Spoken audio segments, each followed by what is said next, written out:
Hi, so today's video is going to be everything you need to know about habit tracking.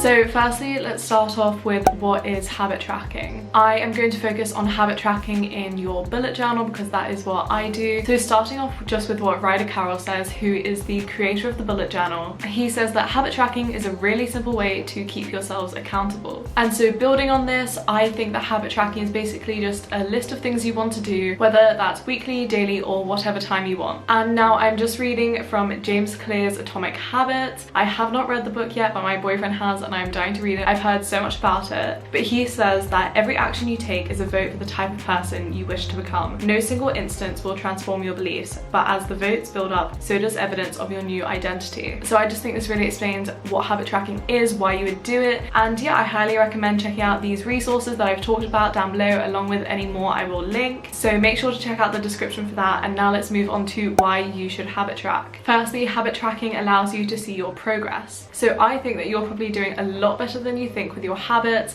if you're looking at how often you're drinking water or exercising. If you're habit tracking, you'll actually be able to see and look back because you are doing these things, and it just makes you feel a little bit better. I also find that habit tracking makes it really easy to add things to your daily routine. Once you are used to habit tracking and you've been doing it for a while, as soon as you add a new habit, it is really easy to get that into your daily routine. And thirdly, if you set habits that are achievable, it is really easy to push towards your goals. Habits are almost like mini goals, and it's really good to make things that are almost easier to do than not to do. That way you can check them off and you get a sense of accomplishment even for doing a small task, and then when you've got used to that task you can build it up and get to things even bigger. And I will talk about how I've done this when I get into what I've been tracking. And finally, you can also set habits that align with your goals. So for example, if you want to write a book, instead of just having that as one of your goals and not knowing how to work towards that, you can set a habit like writing every day. This also works with different type of habit trackers, which I will get into soon. For example, you could track what type of writing you do, whether that is physical or digital, or how much you write in a line graph. So let's get into different types of trackers. So this has two different parts. Firstly, the actual sort of habit tracker type, and then the visual representation of the tracker. So firstly, with the actual type, you can do daily trackers like with water intake. You can do monthly trackers, for example with some cleaning tasks. You can do sort of what I call when did I last do this trackers, so with watering your plants or washing your hair. Then I call this next type, does this make a difference tracker. So this is the type of tracker where you want to try something out and at the end you can reflect and see if it's actually changing something in the long run. So for example, you could do no spend days or tracking meditation. And then finally, I want to do more of this type of tracker. So this is for a new goal or a new habit or something that you want to be part of your daily routine. So like exercising or waking up early. Now onto the different visual representations of habit trackers. So I like to habit track in my bullet journal, but obviously you can do this on a poster or in your normal planner or however you like to do it. But I always have a habit and a mood tracking page at the beginning of my monthly setup. For my main habits, I do this thing which I call mini monthlies, and these are just little boxes with all the days of the month in them. Then I have the title of the habit at the top, and I can fill these in, check them off, whatever you like. I love how this looks. I love how the habits are all separated, but I do have to admit these are quite time consuming. Then for my mood tracker, I love doing a line graph, and I started doing this at the beginning of 2020. So I really like this style because it helps me see trends in my mood, and I also find it is more specific than other types of mood trackers. But like I said, this is not the only way to visually represent your habits. So I'm going to talk about some of the other ways you can do this, which I don't personally do. So for mood trackers, and this is really popular on YouTube and Instagram, lots of people do a color-coded tracker. I did this for the first 6 months I bullet journaled. As I said, this is really popular online, so I learned about it on there. I personally don't like this method for a couple reasons, and I'll just list those. Firstly, it ends up associating colors with certain feelings. For example, I heard Amanda Rachel talking about how she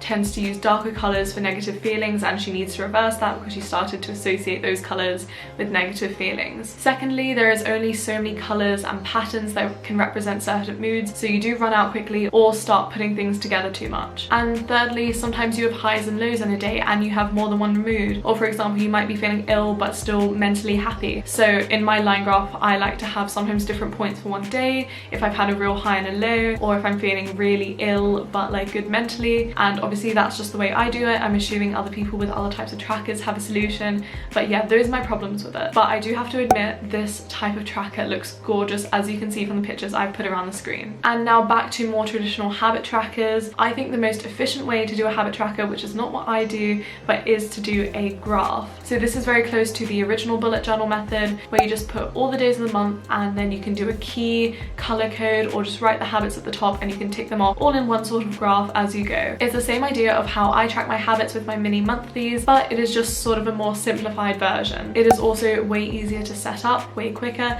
and is good for a more simple aesthetic in your bullet journal. You can also do 6-month or yearly trackers, which are very similar to the last method I mentioned, just a way bigger spread and often done at the beginning of your bullet journal. This is really good for people who don't have a lot of time at the beginning of the month or the week to set everything up, or people who don't tend to change their habits month by month like I do. For example, if it's a school month, sometimes I will be tracking slightly different things to if it's a summer holidays month like it is right now. And almost the opposite of the style I just said is daily or weekly habit tracking. These are again similar to the usual style, normally in a small graph, but instead of having it in a really big spread at the beginning, you include these in your weekly or daily setups. These are really good if you don't want to be flipping around your bullet journal a lot, and these are mainly good for daily habits rather than weekly or monthly, I find. Okay, now let's talk about what I personally track. So firstly, I track washing my hair. This is not a daily habit tracker, but I do this in my mini monthlies. This is just because I like to see how often I wash my hair to make sure I'm not doing it too often with hair training, so that is why I like to track hair washing. So then I like to track drinking 2 liters of water. This is both one of my mini monthly habits, and also I have this in my daily logs. So in my daily spread, I like to have little circles which I color in every time I drink a cup of water, and I've measured my cups at home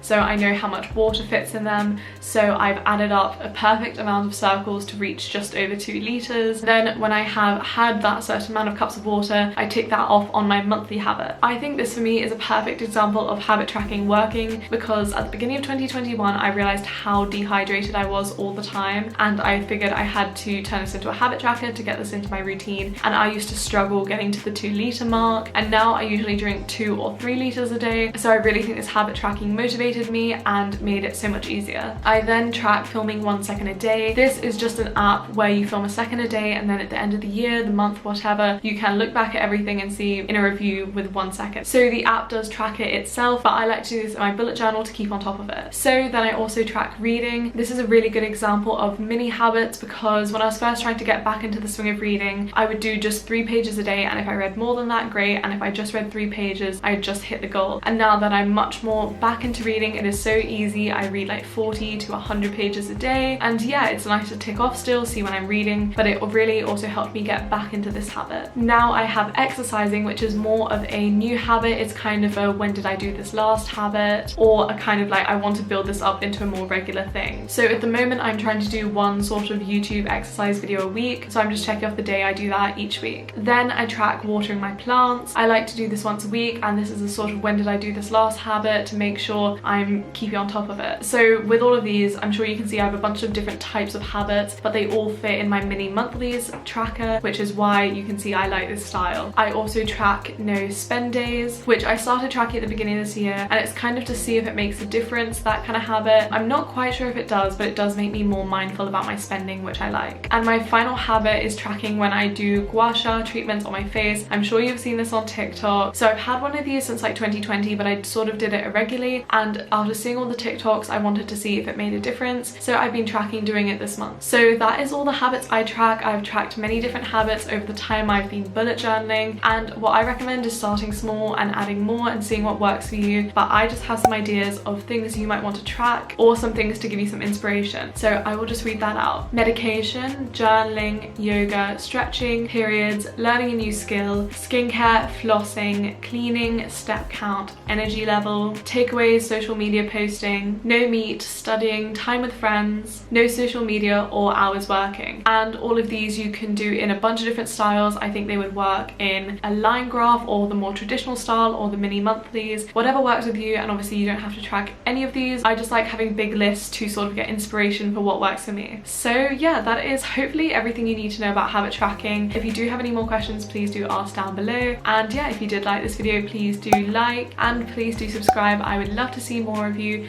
and yeah, comment something that you guys are tracking down below in your bullet journal, and I hope to see you next time.